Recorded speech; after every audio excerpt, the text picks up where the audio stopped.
last day session, of the event, and in this uh, session, you will be further elaborated by the chair.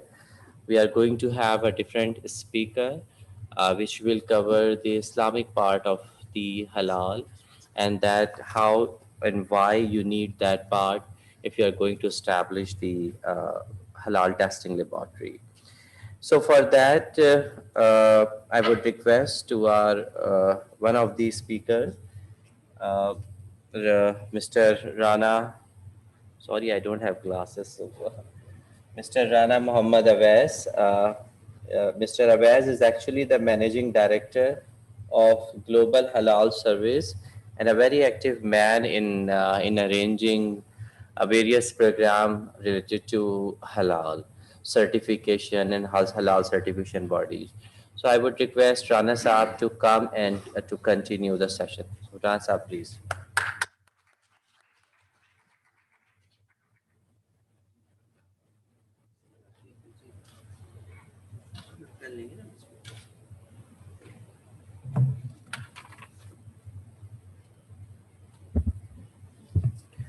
Bismillah ar-Rahman ar-Rahim. Assalamu alaikum and good morning to all of you. Today we are starting our third day of advanced training sessions on how to establish halal testing laboratories. Our session title is Halal Compliance in View of Sharia. I would like to invite first speaker of today's session, that is Mufti Dr. Noor Wali Shah. He is lecturer at Government Degree College, Ghana, ex-faculty member at Department of Specialization, Jamiatul Rashid. He is senior Sharia expert at different agencies, including Turkey and Pakistan, and working in the halal industry since last 5 years.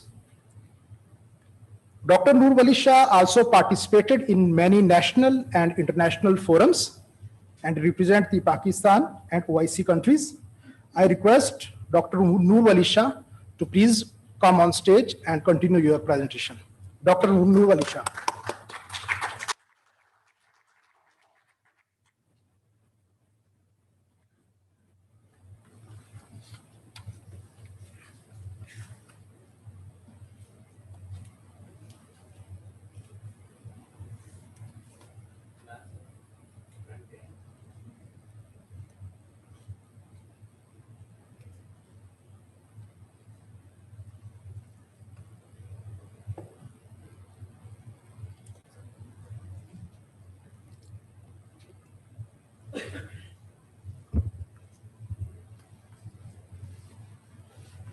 نحمده ونصلي على رسوله الكريم أما بعد فأعوذ بالله من الشيطان الرجيم بسم الله الرحمن الرحيم.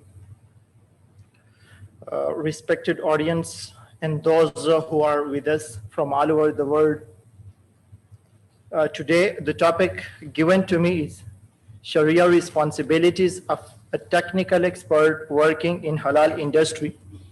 We would discuss in the later 30 minutes this topic.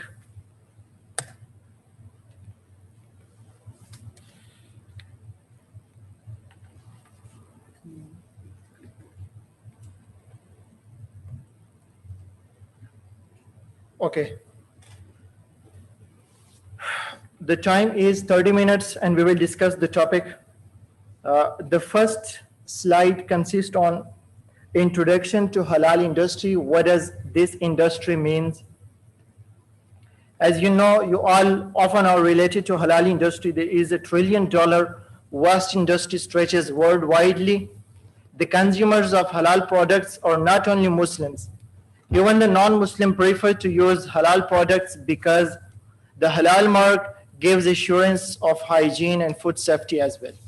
According to a report in 2020, only halal food market reached the value of $1.2 trillion US, and experts say It will reach to 3 trillion US dollars till 2026.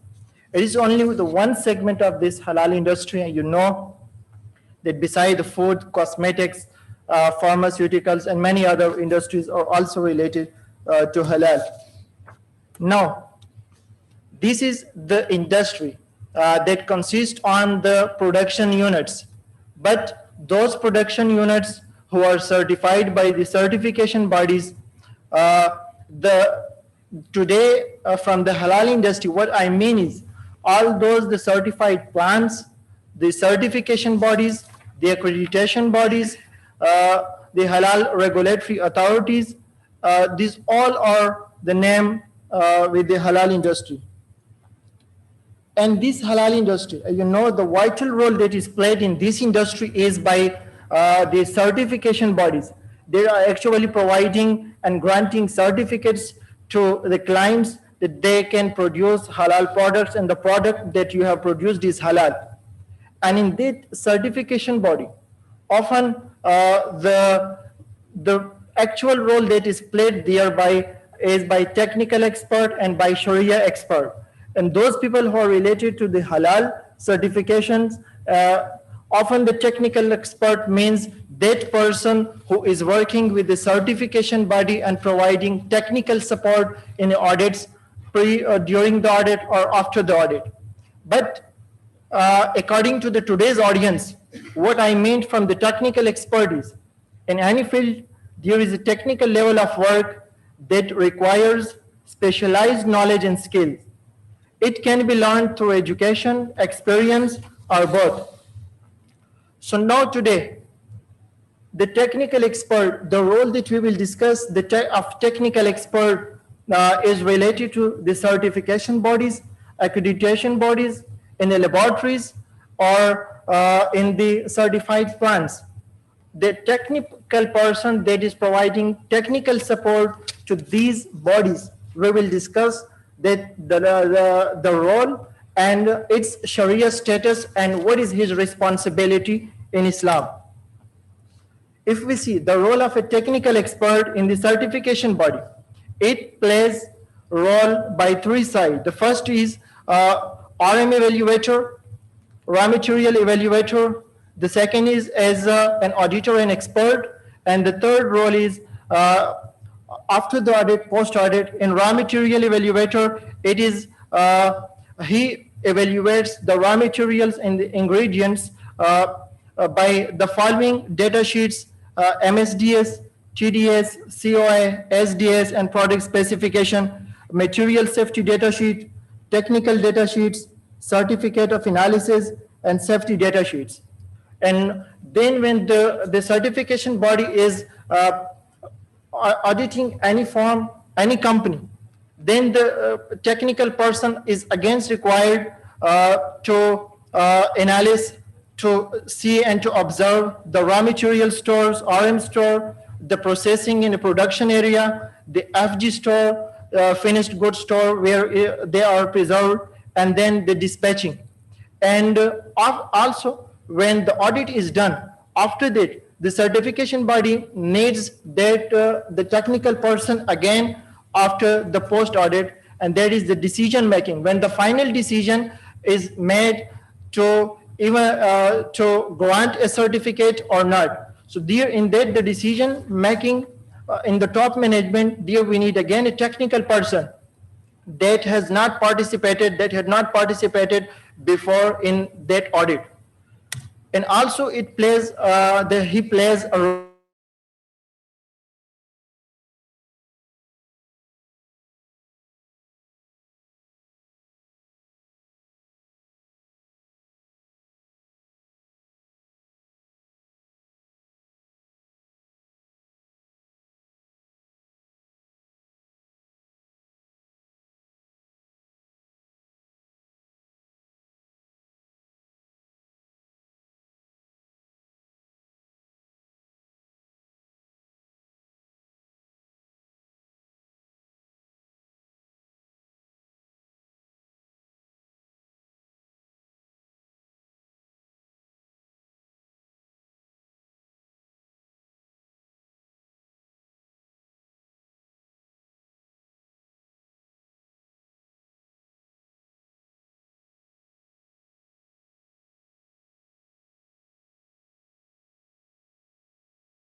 Sorry for interruption. The technical expert, he provides his role in industry as well, in R&D, research and development department, in QC, quality control, and QA, quality analysis. He quality assurance. He provides his role in this department as well.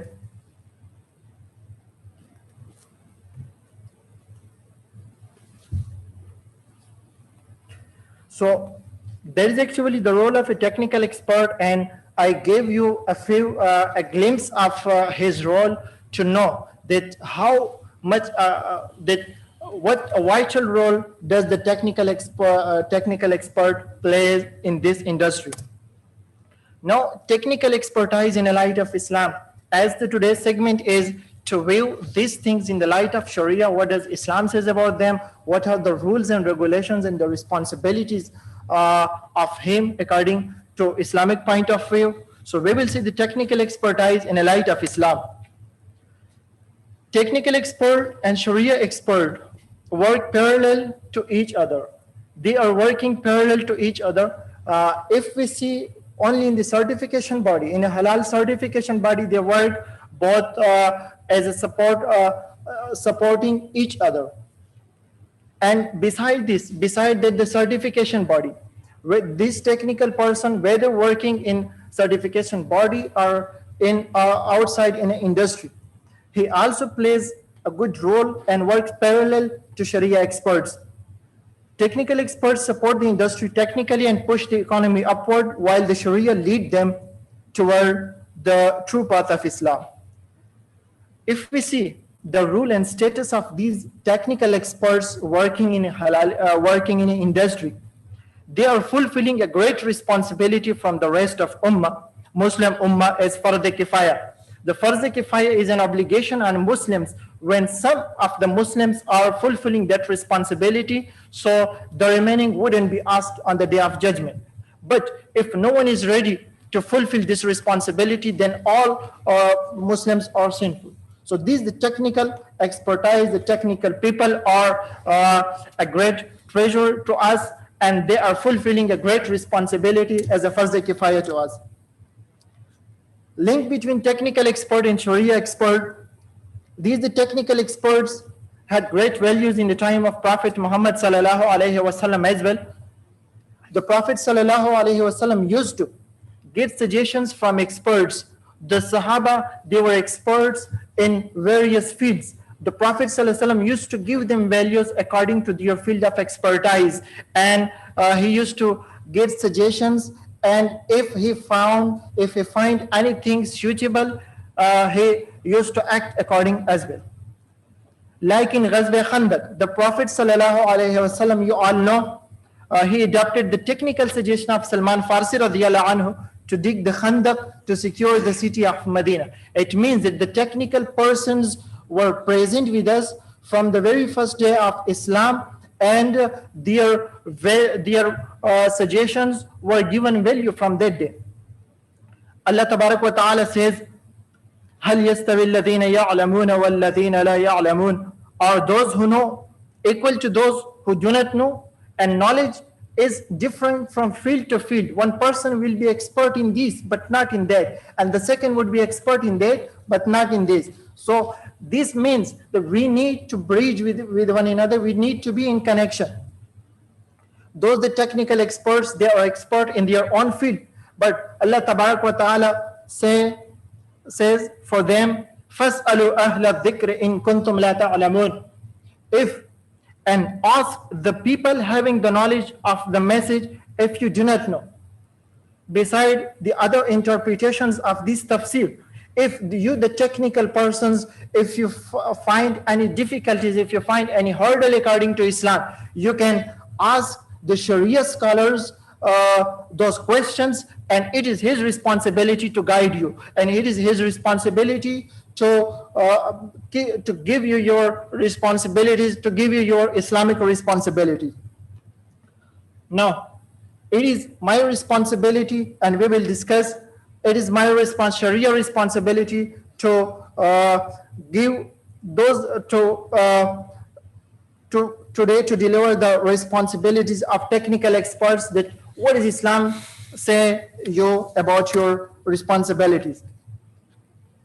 The Prophet ﷺ says, كلكم راع وكلكم مسؤول عن رعيته. All of you are shepherd, and each of you is responsible for his flock. There is the technical expert. Allah Tabarak wa Ta'ala would ask on the day of judgment about your expertise, about your field. That what were you expert in, and what did you deliver to the humanity and to the Muslim Ummah? So for this, you must know the responsibility. What is what is your responsibility? The first thing that Islam orders, that Islam wants from a technical expert is competency. That the technical expert must be competent in his field. Competency is must in Islam for every professional position. Joining any organization without having competency in your field or expertise is not allowed in Islam. Islam says first to get competency, be competent, then come to the field, then you can join any organization, you can play your role. And this competency, it is also there in Quran when the daughter of Ayyub alayhi salam, the Prophet, she said to her father about Musa alayhi salam, قالت إحداهما يا أبت استأجره إن خير من استأجرت القوي الأمين. And said one of them, oh my father, hire him, hire Musa. The best, verily the best of men for you to hire is the strong, the trustworthy. The competence is the strong and the trustworthy. These two are the basic requirement for hiring any person for any position that we can understand from Quran, that the person must be strong, eligible for the position. And the second is the trustworthy. We will discuss the trustworthy later on in the slide. This is the competency. For the technical expert is measured by his education, by trainings, and by experience. That he must have obtained education according to his field. He should have participated in various trainings related to his field. And the third is experience. He must be an experienced person. The scene of a non-competent technical expert. If any technical expert is non-competent and he is providing his skills to the industry, what does Islam says about him? Islam says, the Prophet ﷺ says, من تطبب ولم يكن بالطب معروفا فأصاب نفسا فما دونها فهو الضامن. The one who provides treatments, the one who declares himself as a doctor, but he is not a medical specialist, he is not a medical expert, but doesn't know it well, and then he causes any kind of loss, would be responsible for that. He would be asked there in the world as well. He is responsible for that. He would be questioned. وقال ابن القيم من أفتى وليس بأهل فهو آثم عاصٍ ومن أقره من ولاة الأمور فهو آثم أيضا. Ibn Qayyim says, if a mufti orders, if the Sharia expert orders, but he is not competent in his Sharia related issues, he is sinful and non-obeying. And the one who has appointed him is also sinful. It means this rule is also not only related to ifta and to Sharia expertise. It is related to every field. You must be competent, then you can join. Without having competency, if you join it, it is sin. And if you cause any kind of loss, you would be questioned here in the world as well. Yeah, if any person is competent, Islam says if the person, the technical expert is competent, but after that he causes any kind of loss without his intention, then he cannot be asked and he wouldn't be sinful. Hiring an incompetent technical expert. The first slide is about providing your skills. As a technical expert, and you are not competent. And the second, this slide is about the organization. If the organization knows that this person is not competent, and instead of that it hires him, it is also illegal and not permitted in Islam. The Prophet ﷺ says, إذا ضيعت الأمانة فانتظر الساعة قال كيف إذاعتها يا رسول الله قال إذا أسند الأمر إلى غير أهله فانتظر الساعة. There is also in another hadith, إذا وسد الأمر إلى غير أهل فانتظر الساعة. When honesty is lost, and wait for the hour, then wait for the hour, the day of judgment. It was asked, how will honesty be lost? O Allah's apostle, he said, when authority is given to those who do not deserve it, then wait for the hour. One of our great teacher, the respected father of or Mufti Yusuf Abdul Razak Sahab, he used to teach us there in Benori town. This hadith also means that when any organization is handing over any position to an incompetent person, it is also the sign of Qiyamah and the sign of ending in this organization. It would be as the Qiyamah, and this organization will not go anymore. The Qiyamah and the end of this organization will come soon if they are hiring incompetent person. Trustworthy. While working in any field, the technical expert, whether with certification body, accreditation body, regulatory authorities in or with production units or laboratories, while working in a field, the technical person, he must be a responsible person who works actively without any negligence. It is his biggest good deed if he performs his duty well. And again, this rule we have derived from the words that were recited previously. Al-Qawiyyu Al-Amin. Al-Amin, the person who you want to hire, he should be Qawi as well and Amin as well. He should be competent and he should be trustworthy. In another ayah, Allah Tabarak wa Ta'ala say, "Oh, you who believe, do not cheat Allah and His Messenger, and do not malpractice in your trusts, the trusts that are handed to you, the responsibility that is given to you, the duty that is given to you. Don't malpractice in that." The third is Sharia know-how about his job. The technical person that is working in any field, he must know what Islam wants from him about his field. طلب العلم فريضة على كل مسلم. It is hadith of Prophet sallallahu alaihi wasallam that seeking knowledge is obligatory on every Muslim. This knowledge, again, I would say that it varies from field to field. The Islamic knowledge that is required for a medical specialist is different. He must know that what is halal, what is haram, what is Islam. Ask me how can I give this treatment. But the businessman, he is not required to get that Islamic education related to the medical expert. The businessman, he must know that what kind of transactions are allowed to me in Islam and what are not allowed to me in Islam. The technical expertise, Sharia know-how about your own job. You must know what Islam wants from you about your job. And seeking knowledge, basic knowledge till that level is faridatun and obligatory. If someone is concerned with a specific job, it is obligatory for him to acquire basic Sharia know-how about his job so that he can do his job taking care of Sharia rules. Not hiding the truth. The technical person, as he is a technical person, really the technical persons are very competent. They know every pro and con well. They know everything in an industry well. By getting wrong information from a technical expert, especially during the halal audits, from a technical expert, by getting wrong information from a technical expert during a halal audit, the final decision about granting halal certificate can be affected. As a result, something that may be halal becomes haram, or vice versa due to his wrong information.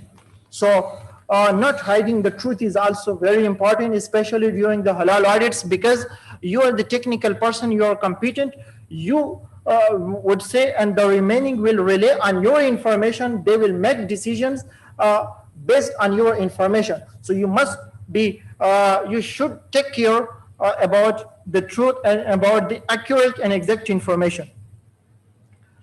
The Prophet sallallahu alaihi wasallam says, "Ala unabbi'ukum bi akbaril kaba'ir?" قال قول الزور أو قال شهادة الزور. The Prophet Muhammad sallallahu alaihi wasallam said, "Shall I inform you of the biggest of the greatest sins?" This is the false statement or the false witness, that you know that it is not so, but again you are witnessing that no, it was so. So it is the biggest of the greatest sins. Akbar al-Kaba'ir, the biggest of the greatest sin. Value of expert opinion, the technical experts getting assistance as they are expert, and all the things are based, the industry is actually working based on information obtained from them. So their accuracy is must. If they are not satisfied, they can get assistance from other technical and Sharia experts as well till satisfaction. But before giving any information to the industry, to certification body, he must be satisfied.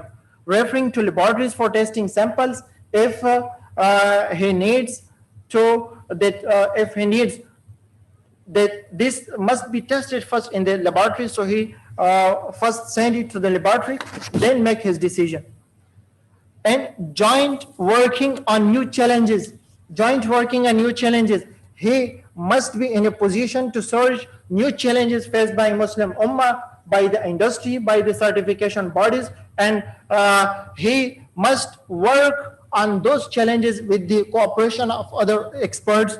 And this principle is also derived from Imam Abu Hanifa rahimahullah when the fiqh Hanafi was compiled. قال أبو حنيفة إنا نستعد للبلاء قبل نزوله فإذا ما وقع عرفنا الدخول فيه والخروج منه. We prepare for a challenge before we face it, and when it happens, we know how to tackle it. So, like the fuqaha are doing this, it is the responsibility of the technical sides of people as well to follow this rule. Knows and adopts the integrity of halal industry practically, especially those who are working with the certification bodies or to halal industry. They must, before working in halal, they must adopt Islamic values, rules and values, especially those related to halal. Thank you so much.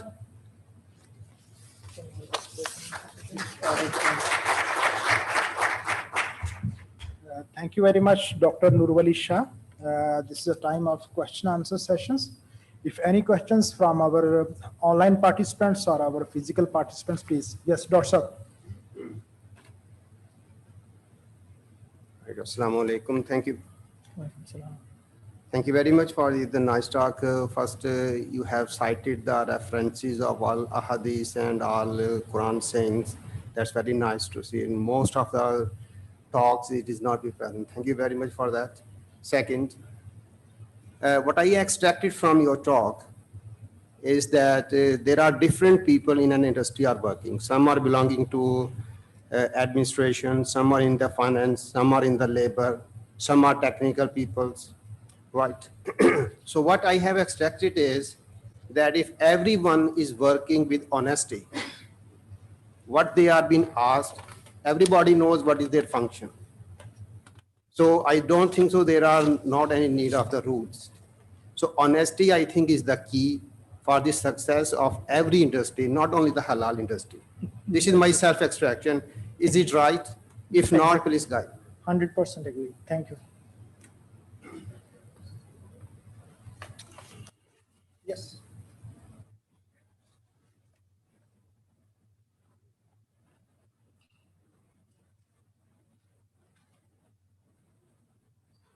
Thank you for your valuable input in halal concept. Actually, I want to know what should be the minimum criteria of a Sharia expert in front of you, not according to standard. the Sharia criteria for the technical expert. It is Sharia expert, technical expert. Yeah. I think technical expert is something part of technical things, and Sharia expert is truly to watch the halal input in industry. okay. If this answer is given by Okay. Mufti Sahab, he may discuss it well. So I will ask in their presentations here. If Okay. is okay. Okay. Thank you. Thank you very much, Dr. Noor Walisha. Yes, yes, please, please. Actually, we have shortage of time. What's up, please? Thank you very much. And everything was explained evidently. My question was that your main point was that anyone who is being qualified in any field, he must be competent.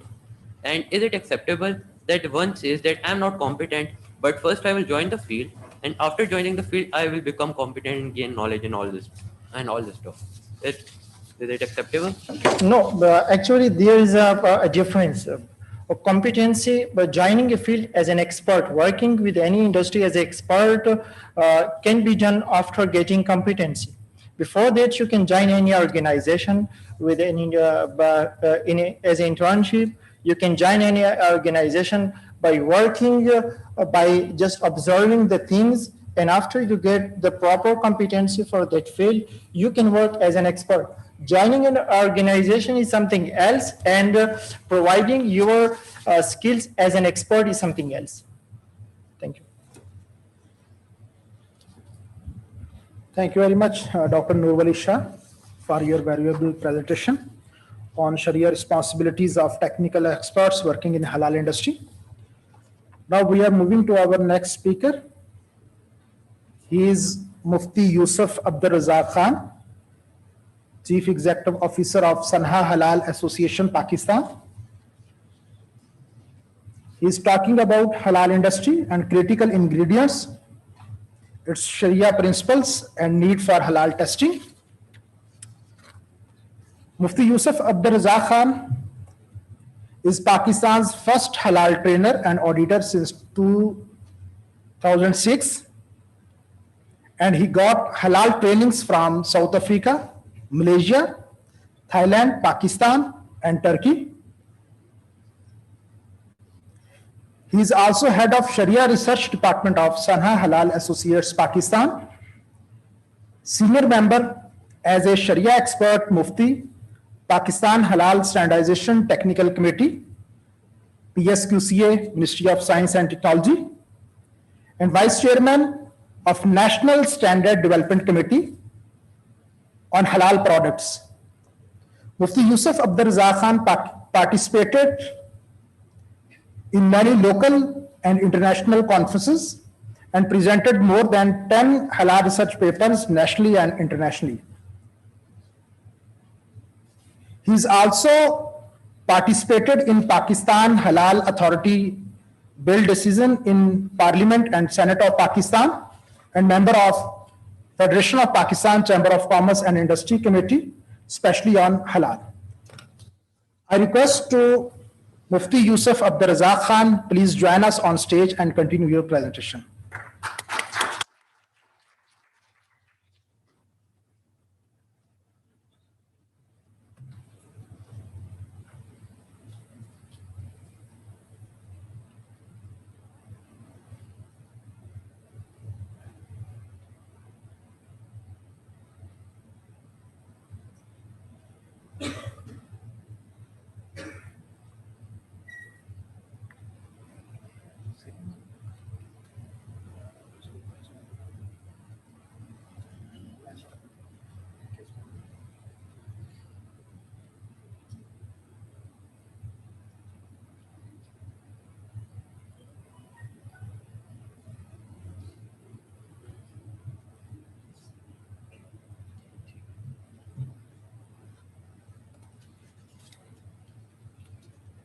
بسم الله الرحمن الرحيم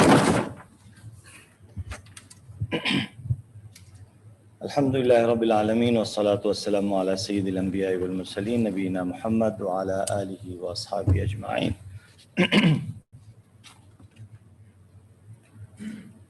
Today my topic is halal industry and critical ingredients in the light of Sharia principles, and by this we will try to identify the need of halal testing in specific areas. The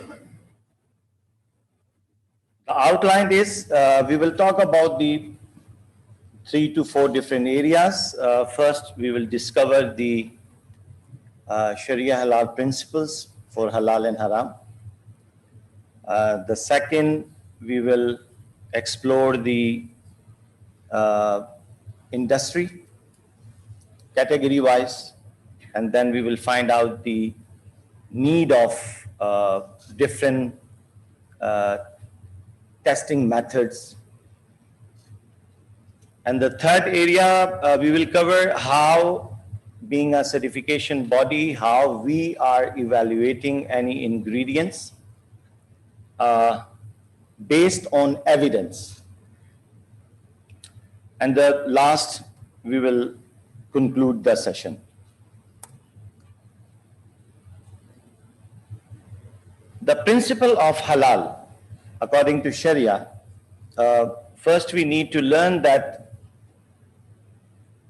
the Sharia divide foods into 3 basic sources: the plants, minerals, and animals. So being a technical expert of any field, especially for the food industry, we have to know how many sources are possible which could be consumed by the human being. So these are 3, and now we need to know what is the hukum of those sources. If we look at the plants and minerals, according to Sharia, both areas are covered, clear. You don't need further digging into those. The status is clear, both are halal. I will discuss later on the further conditions. If those conditions are linked with any of sources, so yes, maybe at that time you would need further testing or further information to determine their status. If we look at the animal side, this is the third source. So animals actually, they are also divided into 2 types, further 2 types. One is aquatic animals and the second is land animals. So in the land animals especially, there are then again 2 types. One is halal, list of halal animals, and one is list of haram animals. And the halal animals, they have further conditions as well. They must be slaughtered by hand, by believer, with the reciting of Allah's name. Bismillah, Allahu Akbar. So there are some other further conditions as well. Knowing that previous principles, there are further 5 principles as well. One is najasa, second is sukran, third is istikhbas, fourth is mudarra, and fifth is karama. What is najasa? According to Sharia, the pork, blood, dead animal, wine, those things comes under the najasa, impurity. So if najasa in contact with mineral, in contact with plants, or in contact with halal animal, so that specific part could be haram because of it would be mutanajjis. Mutanajjis mean contaminated with the haram. The sukran, the liquor, all kind of liquors according to Sharia are haram. We usually use alcohol, word alcohol.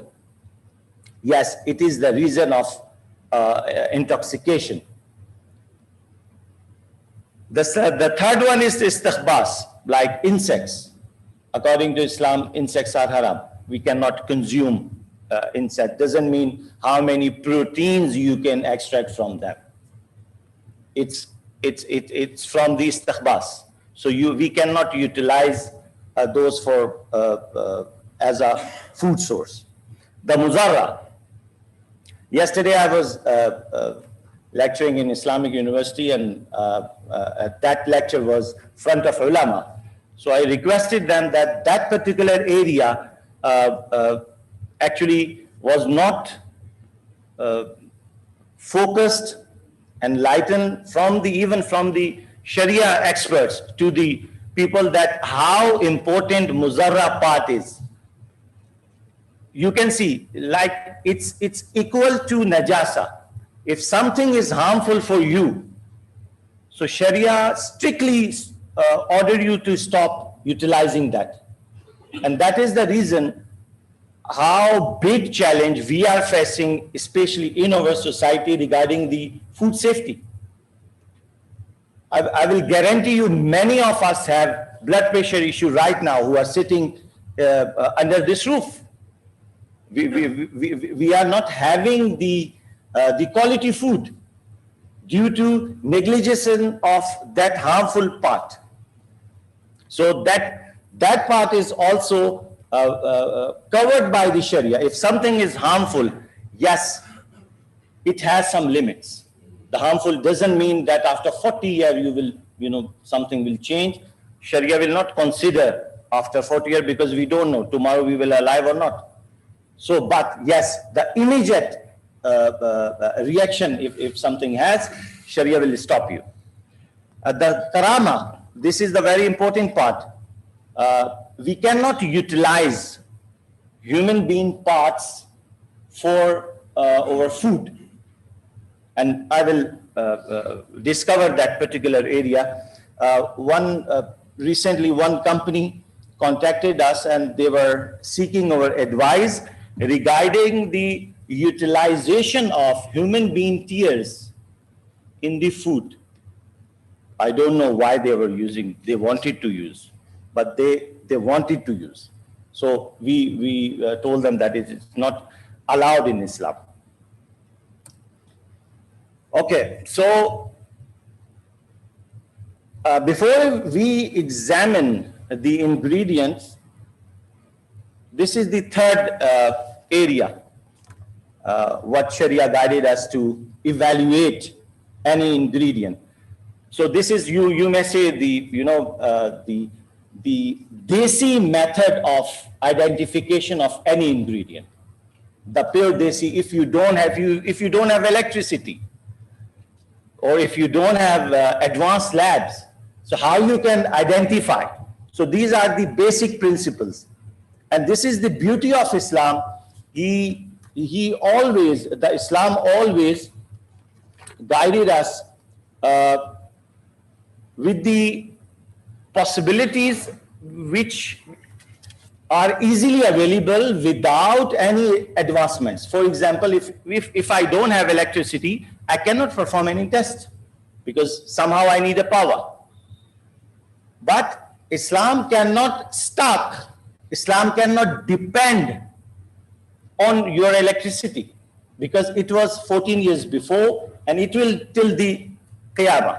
So we don't know, how in the previous time, how Muslims identify the ingredient status. So that was some desi mechanism with the help, and which is still it's practical. During the evaluation, we utilize these principles. Before examining any ingredient, there are two types. If you finalize or conclude the type of ingredient, one is non-compound and one is compound. Your final product could be single piece of meat, and it could be kadai. So the kadai is compound, right? So it has different other factors, different other ingredients into it. So especially when we are taking decisions in the light of technical experts' input, so we always look into those principles. And if something is non-compound, so then we will back to the previous principles and we will see what is the status. Is it plant, or it is mineral, or it is meat or animal based product or not. And if something is compound, then we have to decompose. That's why we used to ask the product composition to know exactly the list of ingredients which being used to develop that particular product. That is actually the traceability system of the Sharia, through which we know the halal or haram or doubtful status of any ingredient, and easily we can determine for the further research can be done. So the first part was the Sharia principles. Now, since last 15 years, I'm working with the halal industry. So during that period, the few examples I have mentioned here related to different industry. And then we will see what are the challenges, and there we will try to explore the need of test, which could be developed methods. We need to develop those methods, or if we have, so we can help and support the industry. For example, if we look at the bakery industry, there are some challenges. These are today's challenges. They are using baking fats, so it could be lard. So I need, maybe it was discovered or not, but this area need to be discovered by the technical experts, that how we can detect that baking fat is not lard. So this test we need. Fortification agents, XYZ bread with vitamin B and D and 12 or something else. So the issue is vitamins could be derived from the animals as well. So if I'm collecting bread from the market, or if some is claiming that my bread is halal certified or halal, so, and I need to know the source of vitamin which being used during the development of this bread, I need that test method to identify the source of that particular vitamin. Yes, today we can test and give the knowledge that yes, what they are claiming, yes, it is part of that particular product, but we need to know the source, because the Sharia, if you're calling something is halal, so you need to know the source of that particular area. Baking additives, L-cysteine, it's a common ingredient which could be derived from the human hair. And as we just mentioned, that the karama, under the karama, you cannot utilize human being parts. So this is another challenge.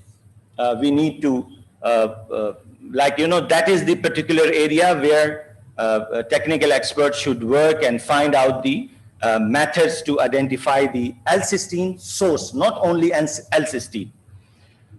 Basting brushes, this is another challenge. During the audits, we found brushes from the pig hair.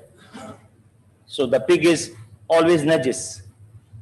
So we need, I believe that Karachi University HEJ department, they have, they can identify the source of here. But that is also concern area.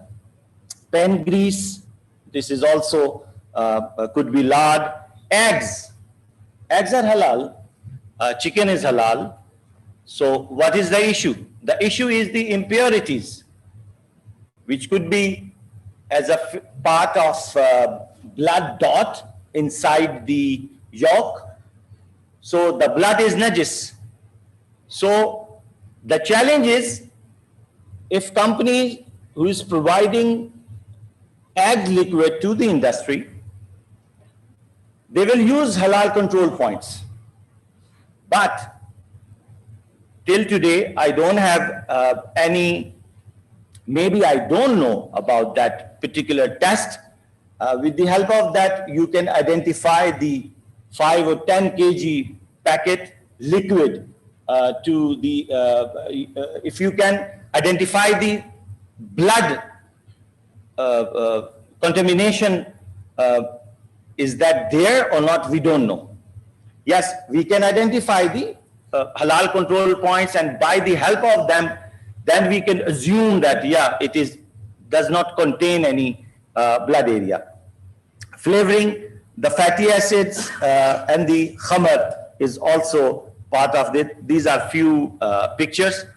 These are the Brussels, the pig hair brushes which usually used during the making of tikka.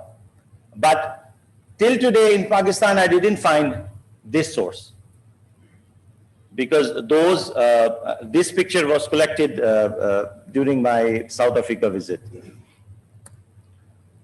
Okay, if you look at the dairy industry, there is the issue of, one is coloring issue, which is carmanic acid. I believe that PCSIR has some methods to identify E120, because we send one sample to them and they share their status. The second thing is stabilizer. They usually use stabilizer in the dabbe wala dahi. So to stabilize that dahi, so they use gelatin. So the gelatin was used or not, this area is still gray for us, which need to, like, you know, we are seeking for the methods and tests so you can verify the claim of the industry that they are using gelatin or not. Enzymes, this is also a very concerned area. The rennet, it could be from the animal source and from the microbial source as well. So we need to identify, and in the coming slide, I will describe further. Again, fatty acid, flavorant, there's our issue. So the cheese area, actually making of cheese, you can, the popular and favorite way of making of cheese is using rennet, which could be from the animal. The issue is, after collecting cheese, if they are claiming that we used microbial rennet, but they used the animal rennet, how we can identify? That is another challenge. So we have to depend on their statement, on their letterhead. This is the last, you know, last achievement of halal certification body. Further, we cannot go. As you see, the yogurt, flavored yogurt with the strawberry, they use flavor of strawberry, but for the coloring, it could be used, the E120, which is beautiful insect right there. No doubt, because it's a natural, so it has strong color than any other synthetic colors. And it is used, commonly used, especially in the Europe or the other sites. Seasoning, we are facing another issues during the, for example, cheese powder. So the same question is again rise. cheese, we need to know the source of rennet. Whey powder. The whey powder is also byproduct of cheese making process. So again, I need to know, because during the evaluation, we used to send questions to the manufacturers and trying to resolve and identify the sources. Also, the fatty acid is already covered. Okay, confectionery industry, the same issue. The gelatin, it's commonly used in the alcohol. It's also could be used, because I'll share with you the few pictures. Glycerine, this is another issue. In the alcohol, you can identify, yes, there is alcohol, but I need to know the source of the alcohol. That is the challenge, because according to Sharia, if the alcohol derived from the grapes and dates, that alcohol is najis and haram as well. So you cannot consume or utilize externally, like in hand sanitizer, we are using since 1.5 years during the pandemic. But if the alcohol source is molasses, other than both sources, so that alcohol could be used for the external use. That's why maybe you haven't heard about the discussion of ulama regarding the use of hand sanitizer, which are commonly right now we are using, because they know that the source is different than the grapes and dates. So that particular area we need identification. For example, I receive one alcohol, but I don't know the source of that alcohol. So that source need to be identified with the help of labs and experts' knowledge. The second thing is glycerine. They are purifying glycerine. I remember in past some conferences, one expert says that they are very expert to during the making of glycerine, you cannot identify the source of glycerine, because it could be from the animal side and it could be from the petroleum side, crude oil. You can make glycerine as well. So one is halal side and one is haram side. So we need to know the source of that. Colorant again, whey powder, the common we just discussed. You can see the chocolate, which is with the name of Irish whiskey. It contains some whiskey part. So that is also part of the confectionery industry. If you look at the beverages industry, that you must learn this. You can see the apple juice. One is yellow and second is quite golden one. The yellow one is whenever we make apple juice at home, we'll find that kind of face. But if we are buying the company's apple juice, it's quite crystal, very clear. How? They actually use gelatin as a clarification agent.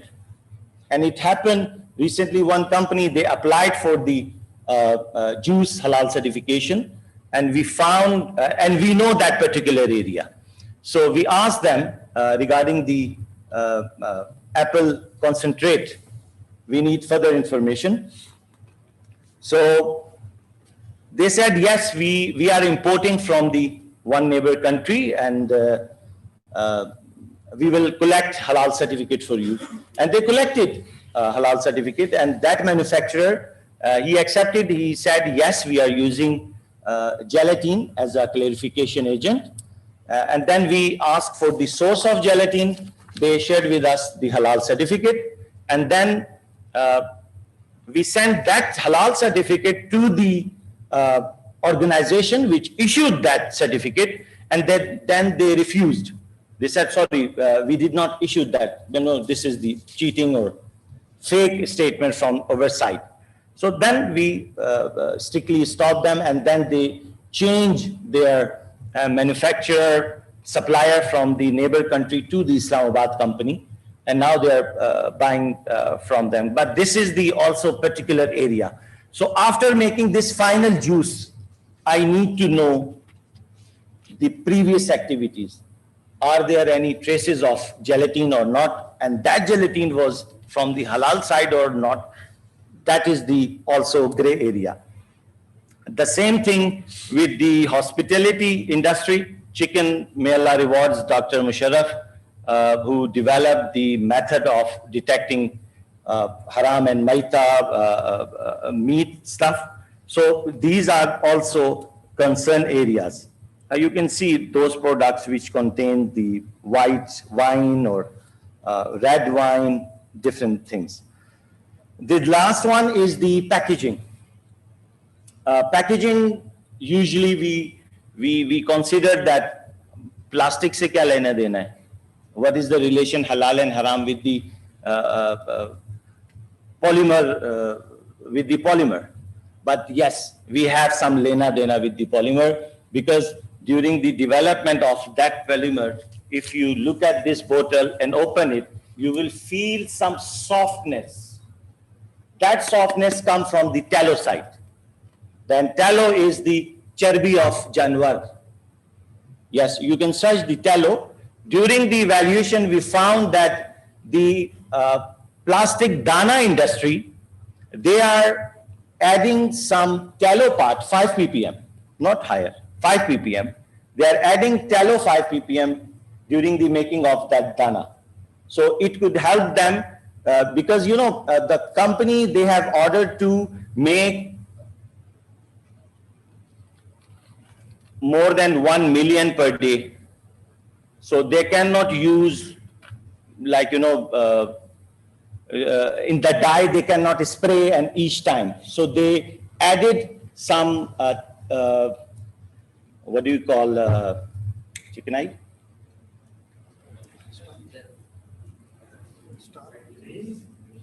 Grease. Actually, that tallow helps them not to stick that particular part into the machine.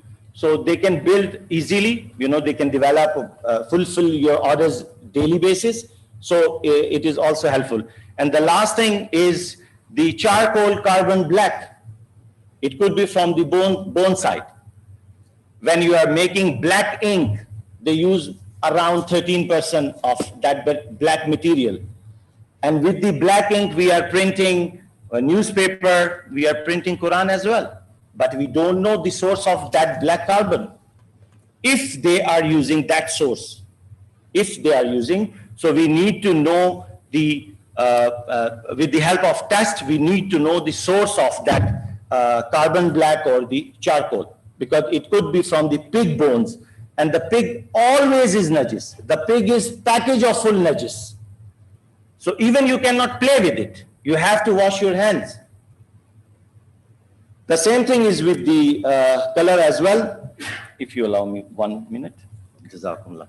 So as I mentioned that we are using the Desi system of evaluation of any ingredient. That is the way how we evaluate.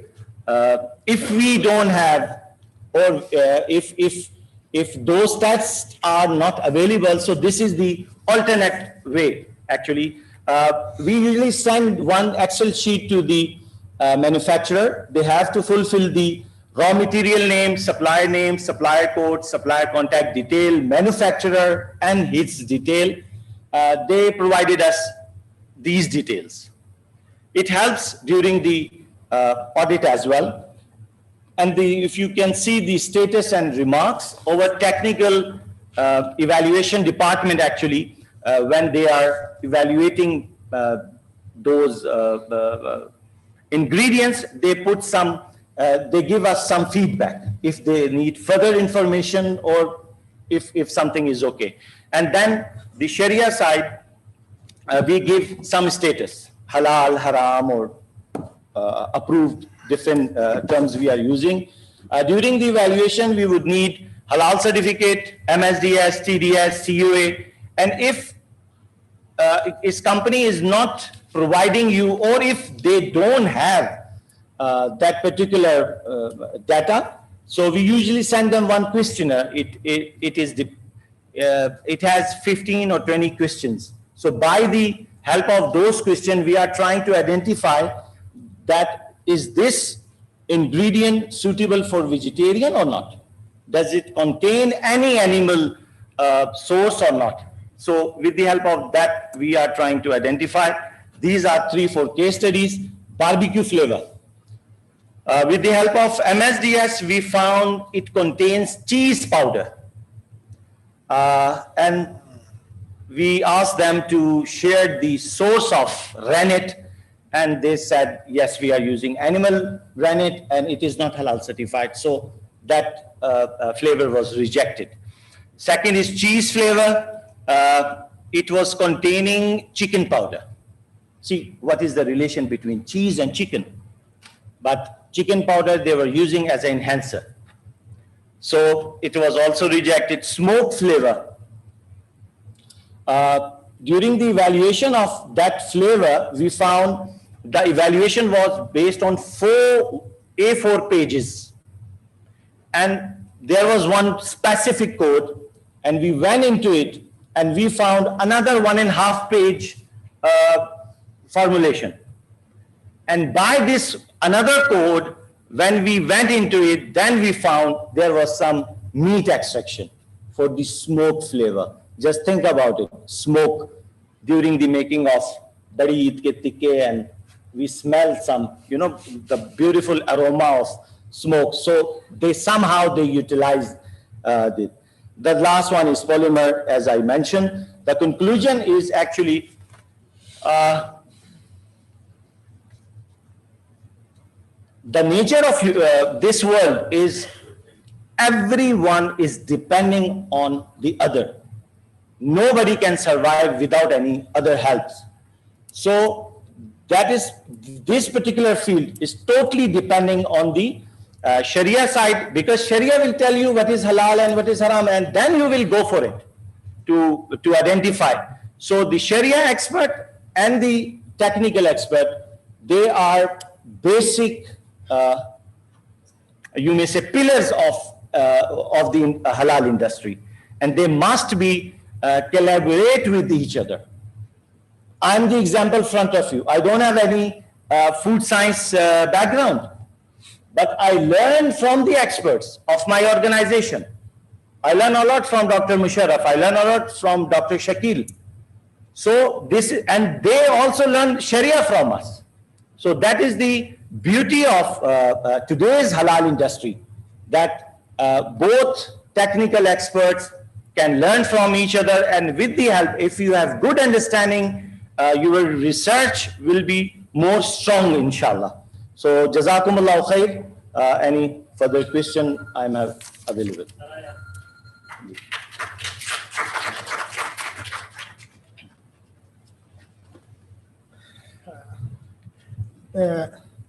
Please, we accommodate only one question, and at the end of our next presentation, we all questions together.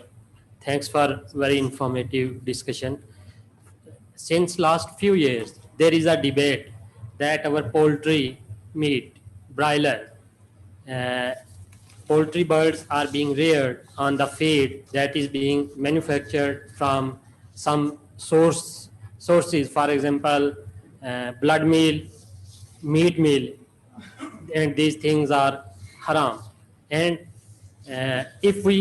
that's why some companies are publishing and advertising that their poultry is being reared on vegetarian feed. If we say that this is the poultry reared on these ingredient is haram, and at the same time, if we compare this commercial poultry with our backyard poultry that often use the garbage and the najas things while walking in streets here and there. And again, if we compare it with our vegetables in which the fertilizer, urea is being used, that is haram. And what is your opinion, sir, on these things? Jazakumullah. Thank you. Jazakumullah.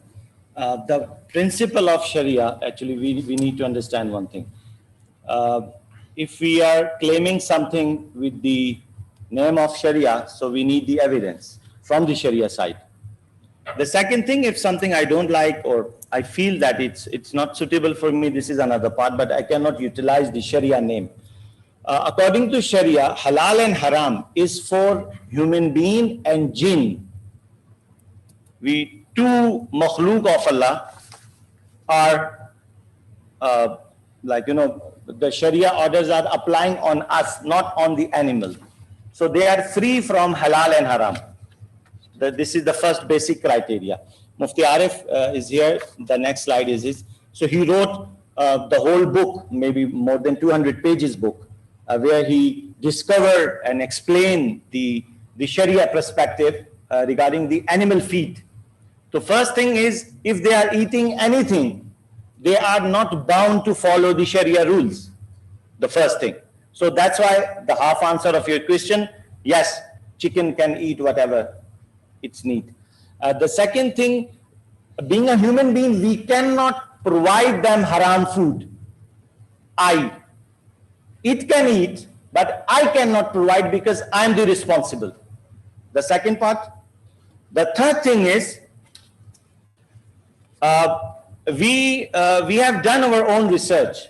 We contacted more than 15-20 manufacturers maybe 2 years back. We did not find any company who are utilizing blood. They were saying that we were using that in previous time, but right now soya meal, it replaces the blood. So the protein they are utilizing. And the last thing, they were not using more than 3 to 5% of that particular blood. So there is another Sharia rulings regarding the quantity of something najis with the, if you have 95% halal and there is 5% of haram in the feed, remember, not for us, in the feed. So that due to that small quantity, that was also avoided or negligible. So that's why in the past, there was no haram thing for you to eat or consume that particular chicken. But right now, alhamdulillah, it's quite more safe. Jazakumullah.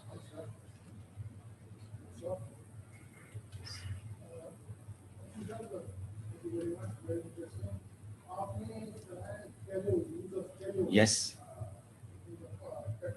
Yes. I think you being haram things and animal is not halal slaughtered, because otherwise we can eat tallow. Lard is different, tallow is different. Yes.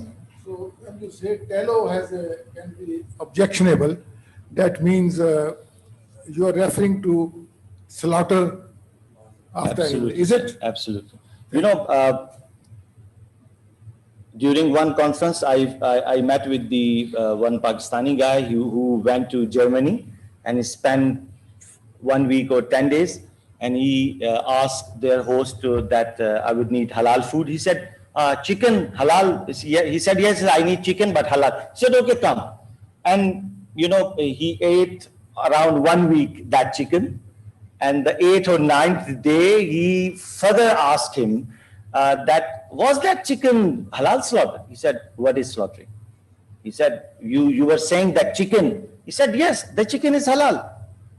So actually said the second part is chicken is halal, but it must be slaughtered according to Sharia. This is the another tier of quality of Sharia. So that was not fulfilled. We asked the manufacturer. They said we don't know the source of that particular tallow. So it could be najis. We don't know. Thank you very much, Mufti Yusuf Abdur Razak Khan. Very sorry, Dr. Sir. We are, please note your questions. We are accommodating at the end of our session. Now our last speaker of this session is Mufti Dr. Sayyid Arif Ali Shah Al Hussaini. His topic of presentation is Contemporary Standards for Halal Testing, Introduction, Analysis, Implementation, and Recommendations. Dr. Syed Arif Ali Shah is graduated from Jamia Darul Uloom Karachi, Pakistan. He completed his Sharia scholar course in 2007. And then he got his specialization in Islamic jurisprudence in 2008. He is a halal industry expert as a master trainer, lead auditor, certification, research, and standardization. His topic of his PhD is Unified Halal Standards in the Light of Sharia. Dr. Syed Arif Ali Hussaini is also the chairman of Halal Food Standardization Technical Committee, Pakistan Standards and Quality Control Authority, and Pakistan's representative in OIC, CIMIC, and member and coordinator of different halal technical committees. Nowadays, he is serving as a certification manager, halal certification manager, Sanha Halal Associates, Pakistan. Dr. Arif Ali Shah published more than 10 books on halal industry and presented more than 30 research papers on national and international conference. I request Mufti Dr. Syed Arif Ali Shah Al Hussaini to please join us on stage and continue your presentation.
بسم الله الرحمن الرحيم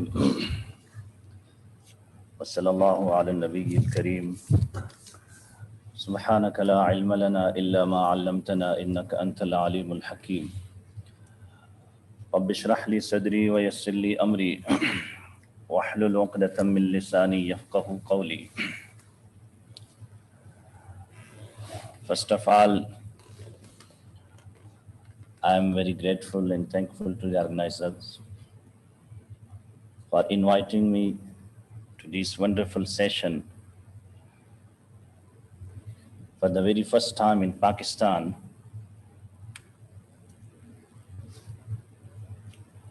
My topic for this session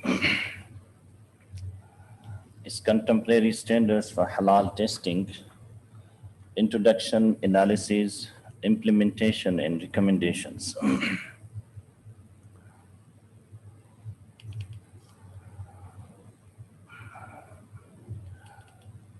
My discussion outline, we can summarize what is need of halal testing, why we need halal testing, importance and need of technical experts in the light of Sharia. We will discuss with you people generally who are here and they are technical experts. What is your importance in the Sharia eyes? Difference between general testing and halal testing. This is another point. What is differences? What are differences between halal testing and general testing? Why we use the terminology of halal testing? The fourth point is halal testing or methods for halal testing.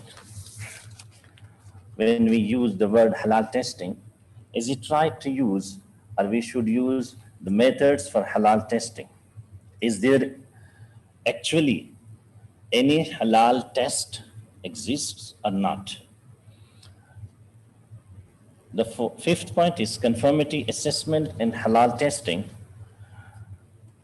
When we go to the field side, when we work practically in halal industry, which is called conformity assessment in terms of halal and haram. What is relations of halal testing and how much we need halal testing for halal conformity assessment? The sixth point is lab testing, source analysis, and back traceability. This is, we need to understand that, mashallah, this 3 days, 4 days activity, most informative conference, this is round about the topic of halal testing. But actually, when we go to the field, do we need halal testing? Is it very useful for us? Or we should go to the back traceability of the raw material source analysis, and we should go and ask the manufacturer. In other words, we should test on the finished products, or we should go to the raw material side. This is a very important point.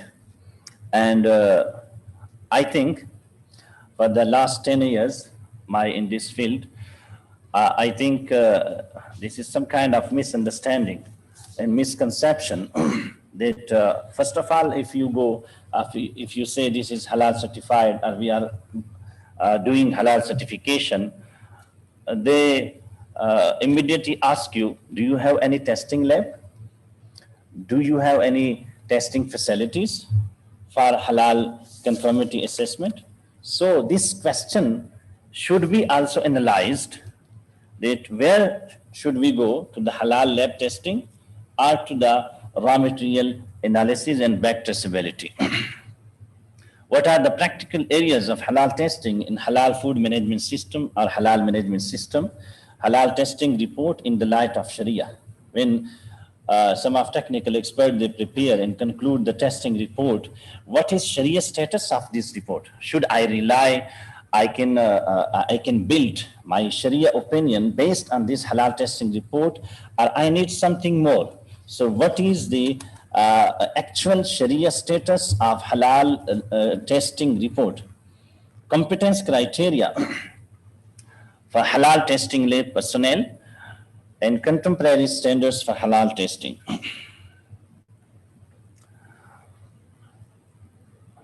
Why do we need halal testing? There are 3 types of raw materials in terms of halal and haram. One is halal, the second is non-halal, and the third is suspicious or doubtful. From where these 3 terminology comes, we have a hadith of Rasulullah sallallahu alayhi wa sallam. قال رسول الله صلى الله عليه وسلم إن الحلال بين وإن الحرام بين وبينهما مشتبهات لا يعلمهن كثير من الناس فمن اتقى الشبهات فقد استبرأ لدينه وعرضه ومن وقع في الشبهات وقع في الحرام. This is the basic criteria for halal lab or halal testing, or technical experts, or technical activities, or technical competency. As a halal industry expert, I think there are only 2 pillars for halal industry personnel. One is Sharia expert and the second is technical expert. There are 3 areas, as Rasulullah sallallahu alaihi wasallam says, which is lawful, halal is clear, and unlawful is also clear. But between lawful and unlawful, there are some gray areas, which is called doubtful or suspicious. In Arabic, mushtabihat. We don't know what is the source of this raw material, what is the raw material of this finished product. If we say this is E471, the E number E471, that may be a fatty acids, but what is the source of fatty acids? If we use the E470, this is from animal side or from plant source or from animal source. If we use E120, this is carminic acid, are red color used for as a food grade color. But what was the source? So analysis of source and clearing of this gray area is the job of technical expert. Sharia expert doesn't know. وَبَيْنَهُمَا مُشْتَبِهَاتٍ. The area of mushtabihat, the area of doubtful, is the job, the actual job of technical expert. Because he knows that as a chemist, he knows the formulas, the product composition. As a food scientist, he knows the process, he knows the food safety area, the quality control area. So it is his job. He will conclude his remarks and will go to the Sharia experts, and the Sharia expert may take a decision. The decision committee is totally based on the opinion and conclusion of technical experts. So from here, we need really halal testing and halal technical expert as well. In the previous slide, Mufti Yusuf Abdul Razak Saab will explain the sources or reasons of halal and haram. I will add two more to the last 5 one. There we can say there are 7 reasons from which a Sharia expert take a decision. Is this thing halal or haram? And these reasons are, this is the complete X-ray of halal evaluation department or halal decision making committee. That first of all, we see the raw material, the finished product in the text of Quran and Sunnah. That is called in Arabic an-nas. If it is existing there, just like pork, Allah subhanahu wa ta'ala says, إنما الحمر والميسر حرمت عليكم الميتة والدم ولحم الخنزير. So all these things are by name mentioned in Quran. So when we found a thing by name in Quran or in Sunnah, this is clear haram or clear halal. This is the first criteria. The second is najasa. This is impurity, intoxication, hazards, filthiness, human body organs or parts. That is called karama, human dignity. And the last one is beast, carnivorous animals, because that is also haram. And Anas radiyallahu ta'ala anhu, قال رسول الله صلى الله عليه وسلم نهى عن أكل لحوم السباع. So these 7 criteria are given to us until the day of Qiyamah. Islam is sufficient to analyze for every modern science findings, for every new raw material, for every new products, looking and searching and analyzing in the light of these 7 principles. We see that apart from the first one, all the last 6 points are directly related to technical expert, especially in the processed food. We are not talking about the natural food in natural form. When we go to the processed food, to the packed, ready to eat things, so we are directly compelled to take the opinion of technical experts. Why do we need technical expert in halal industry?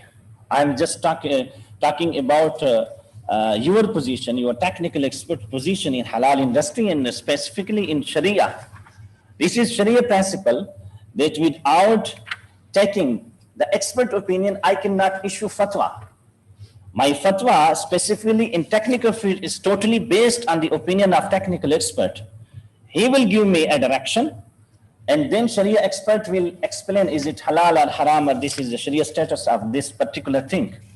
Therefore, learning of modern sciences, science and technology, is farz kifaya. This is collective duty of Muslims of every area, every era, and every country. If all the Muslims, they ignore the modern sciences, we will commit all the sin. Because from only Sharia side, if we ignore the science and technology, if we ignore the chemistry side, if we ignore the food science and technology, we cannot analyze what is halal and haram. So your job your knowledge, your education is also farz. My education is also farz kifaya. This is not first for to become every Muslim alim and mufti. In the same way, it is not also first to become every Muslim a technical expert, chemist, food scientist, food technologist. So, and from my great teacher Mufti Muhammad Taqi Usmani, he says that in the reward of akhirah, in terms of sawab, both are equal. Sharia knowledge and technical knowledge are equal.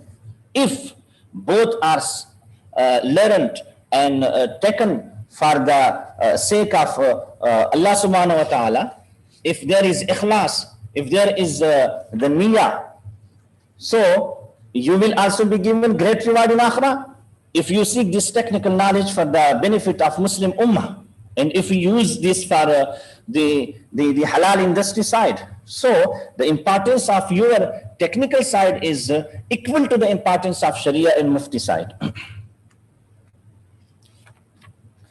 What is difference between general testing and halal testing?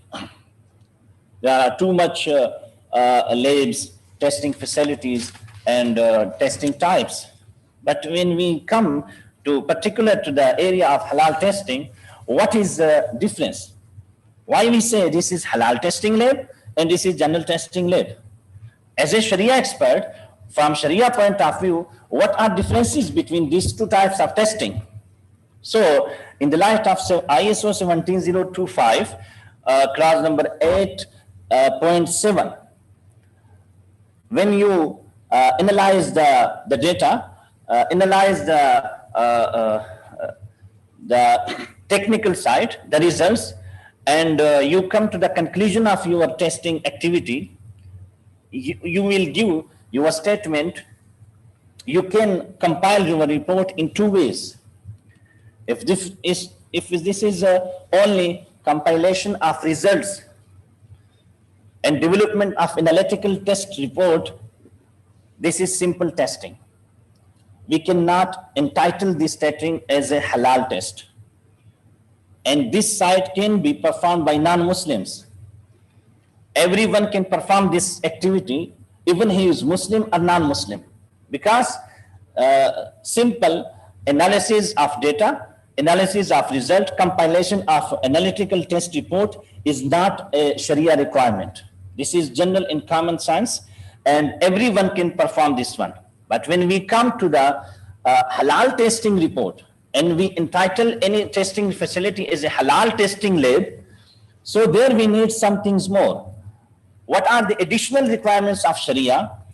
In the light of 17025, another type of reporting, that sometimes we don't give only testing results.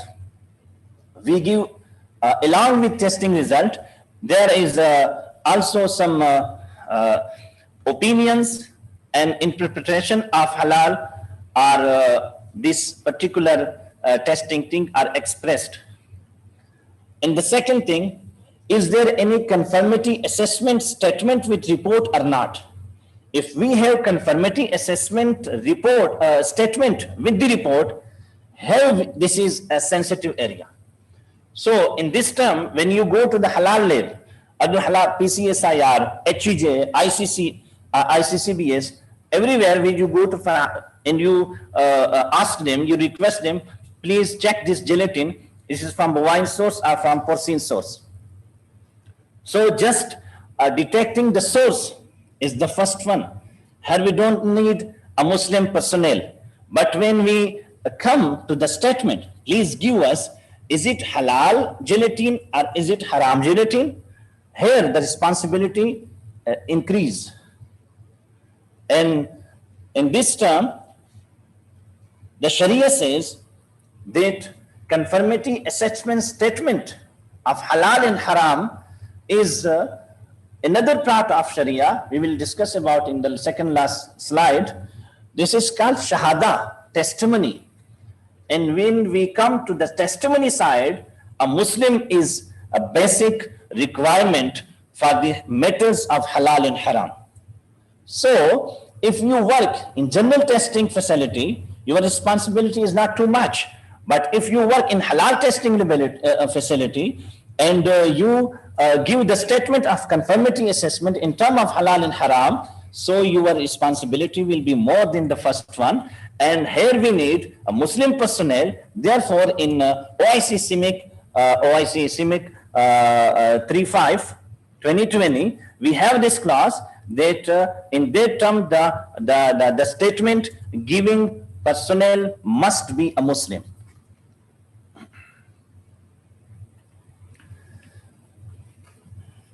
The next point, when we go to the practical side, you may have the opportunity to work in the field of halal industry as a technical expert, as an auditor, as an inspector, or as a halal raw material evaluator. You will have two ways. You may count the point. Should I go to the testing side, or should I go to the back traceability of the raw material in terms of MSDS, TDS, and go to the back to the manufacturer? So we should understand this point, that halal testing is not only way to analyze the halalness of the product. And as per my understanding, in my opinion, we cannot rely every time on halal testing. Suppose we have this product from China. We have candy, we have toffee from China, or we have a juice from China, from any country, Muslim or non-Muslim, and we don't have a certificate, halal certificate. There is no halal mark placed on the product and the packaging. So we have two ways to analyze is this product is halal and haram. If we have source to approach the manufacturer, we can contact him, please give us the raw material details. Sometimes they put the ingredients detail on the finished product, but there are some maybe some hidden ingredients that are not mentioned on the ingredient, and they may become a cause of halal and haram. So one way that I go to back to the manufacturer, please give us the MSDS, the certificate of analysis, the TDS, the product composition, ingredient details, and from that, if the company is reliable and trusted, I can trust them, we can give a statement, is this ingredient halal or haram. The second way, I send this bottle, this juice, this product to the testing facility. Please test it. Is there any porcine traces? Is there any non-halal material in this juice, in this product or not? So for this one product, I can use the facility of testing. But when another assignment is coming to Pakistan, to my home, to my kitchen, from the previous testing report, I cannot analyze the next one, because the system of that manufacturer is not controlled, is not in the environment of halal and haram. There is no halal management system. There is no halal inspection system. There is no halal supervision, and that he may buy one time gelatin from halal source, and the second time from porcine and pork side from haram source. For the previous consignment, he may use a gelatin from halal source, and the testing laboratory, they detect that it is halal, but with the next consignment, it may be from haram source. So in this term, I will say that halal testing is not the end point. We, being a industry, being a halal conformity side, as an expert, you will need to the back traceability. So what is suitable for halal industry? Lab testing or back traceability?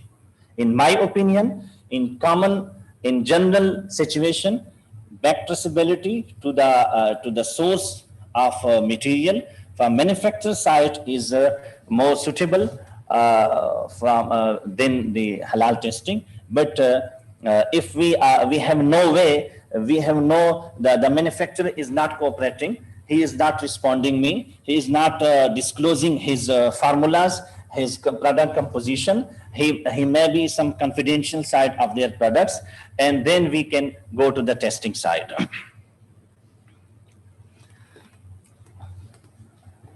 In halal management system, what can be the practical areas for halal testing?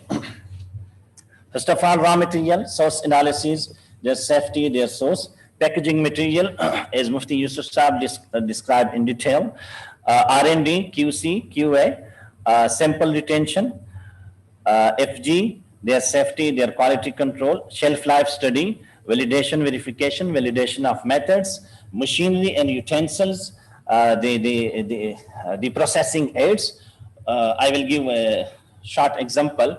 This is a mineral water, and if we have a plant going to halal certify, I'm there for halal audit, but they use water in their production, and the water have direct contact to the product, maybe a part of the product. So there may be a water treatment plant in the industry, in the factory. In water treatment plant, we have some membranes, we have some minerals, some processing aids. So that may be also from haram side. And as a Sharia expert, I cannot detect. Only a technical expert can define.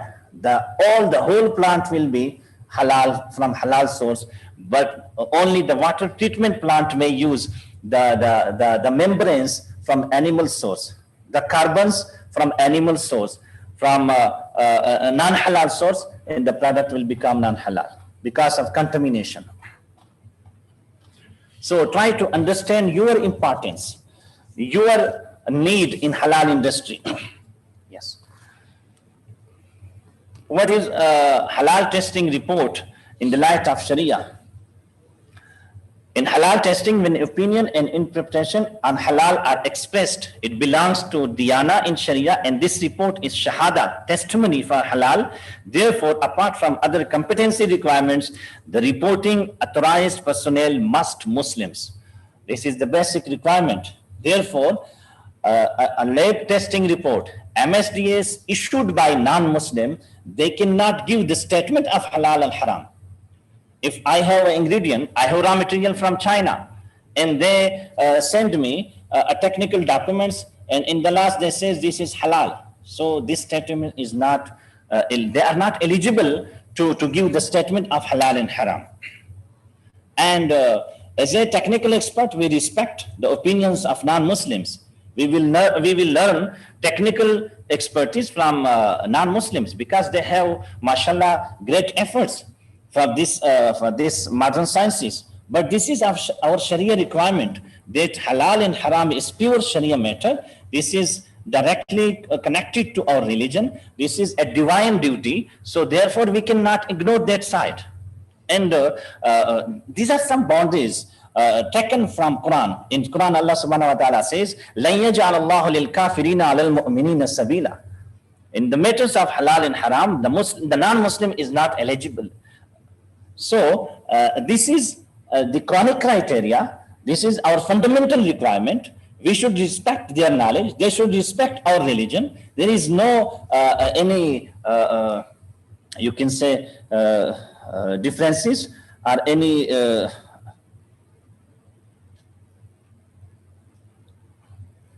okay. In the last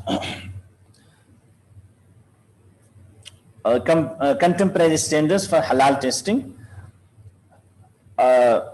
In the last 2 days, we have some CIMIC standards. We have some experts from Malaysia, Indonesia, and other part of the world. Mashallah, we have also experts from Pakistan, brother Awais, my respected Sir Hamid Latif Saab. So they will give us in detail the testing side from halal, for halal testing reports. But the official standards for halal testing are developed in very limited numbers. In the last year, I was part of that committee with my respected Brother Hamid Ki Latif Saab in Istanbul. So we have, Alhamdulillah, from Pakistan. This is honor from Pakistan. These two standards are totally developed by Pakistan and accepted worldwide from Muslim wide by OIC CIMIC. So these were the efforts of our technical committee. Brother Hamid Ki Latif Saab is convener of that working group, and mashallah, he did very efforts.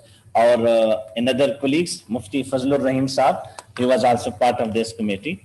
And these two standards, I will recommend to purchase this standard from CIMIC website, and to understand the general testing, the proficiency testing, and another some micro level partial efforts are done for halal testing, but they are not official standards. So from Pakistan side, we are also trying in PSQCA to develop and to adopt the CIMIC standard. Thank you very much. Jazakumullah khairan. Yeah. Can we rely on the halal mark on different edible commodities present in Pakistan? So please Can we rely on the halal mark that is present over different edible commodities present in Pakistan? Being a Pakistani, can we rely on all these edible commodities? There are two sides of halal mark. If halal mark is an official mark of any halal CB, as per Pakistan standard PS 3733 2019 class 13, we have some criteria for putting halal mark on the products. So if it is self-claimed, it is prohibited by law as well, by standard, and it is not correct, not valid. But if it is issued and placed by a reliable halal certification body, you can search and found the name of halal certification bodies on PNAC website, and then we can, yes, reliable. This is a technical answer.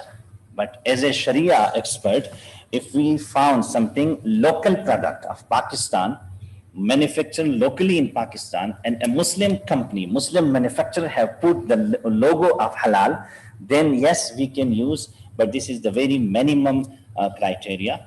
And at least we can say in Sharia, this is yani aakhri darje ki gunjaish hai, but is not recommended in general. Yes. Thank you very much, Mufti Dr. Sayyid Araf Ali Shah. Okay. Thank you, Mufti Yusuf Abdul Razak Khan and Mufti Dr. Noor Ali Shah for today's technical session with the respect of Sharia and Islamic guidelines. Now this is tea is ready, and this is one announcement from the organizer that please reach back at auditorium at 11:20 sharp, because our honorable online members are also with us. So this is a tea break, and after tea break we will start our next session at 11:20 inshallah.